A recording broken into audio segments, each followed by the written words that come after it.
কেগৰ প্ৰতিটো পৃষ্ঠাই হিমন্ত বিশ্ব শৰ্মা চৰকাৰৰ দুৰ্নীতিৰ কথা আছে।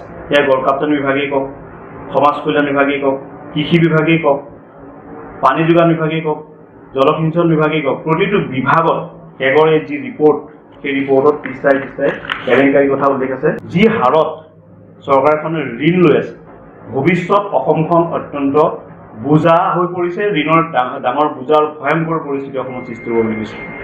তেওঁলোকৰ ফিস্কেল ডেফিচিট মতে যি ধৰণৰ হাৰত তেওঁলোকে ঋণ ল'ব লগা আছিলে তাতকৈ বহুত বেছি হাৰত তেওঁলোকে ঋণ লৈছে।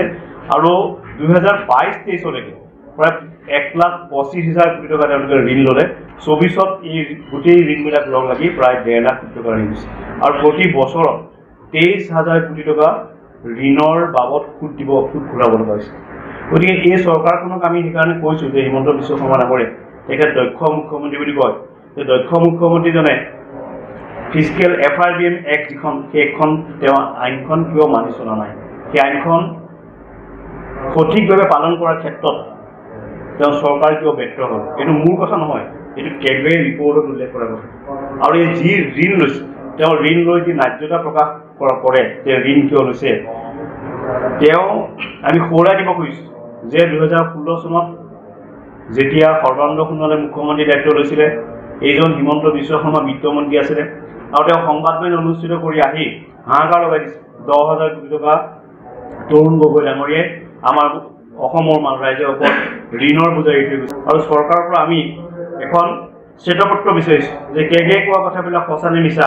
কেগে জলসিঞ্চন বিভাগৰ দুৰ্নীতি, ৰঙা নদী প্ৰকল্পত জিঅ' বেগ কিনাৰ নামত অত্যাধিক হাৰত জিঅ' বেগ কিনিছে, যোন ঠিকাদাৰে কম ৰেট দিছিলে সেই ঠিকাদাৰৰ কাম নিদি উচ্চ নিৰীক্ষত তেওঁলোকে সেই বেগবিলাক কিনিছে।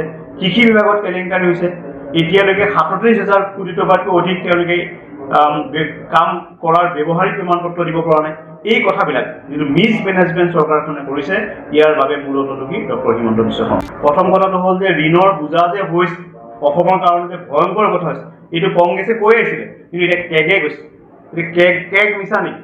কেগৰ ৰিপৰ্টত যি ঋণৰ বোজাৰ কথা কোৱা হৈছে, এই বোজা পাতল কৰিবৰ বাবে, ঋণ নোহোৱা কৰিবৰ বাবে কেগে কিছুমান পৰামৰ্শ দিছে, সেইবিলাক মানি চলক হিমন্ত বিশ্ব শৰ্মা ডাঙৰীয়াই, নহ'লে অসমৰ ৰাইজে কেতিয়াও তেওঁলোকক ক্ষমা নকৰিব। কেগৰ যি ৰিপৰ্ট, সেই ৰিপৰ্টৰ ওপৰত আমি এটা চৰকাৰৰ স্পষ্টীকৰণ বিচাৰিছোঁ, আৰু চৰকাৰৰ পৰা আমি এখন শ্বেতপত্ৰ বিচাৰিছোঁ যে কেগে কোৱা কথাবিলাক সঁচা নে মিছা।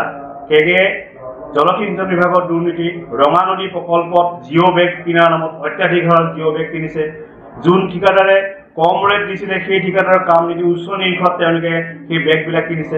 কৃষি বিভাগত কেলেংকাৰী হৈছে, এতিয়ালৈকে 37,000 কোটি টকাতকৈ অধিক তেওঁলোকে কাম কৰাৰ ব্যৱহাৰিক প্ৰমাণপত্ৰ দিব পৰা নাই। এই কথাবিলাক যিটো মিছমেনেজমেণ্ট চৰকাৰখনে কৰিছে, ইয়াৰ বাবে মূলত দোষী ডক্টৰ হিমন্ত বিশ্ব শৰ্মা।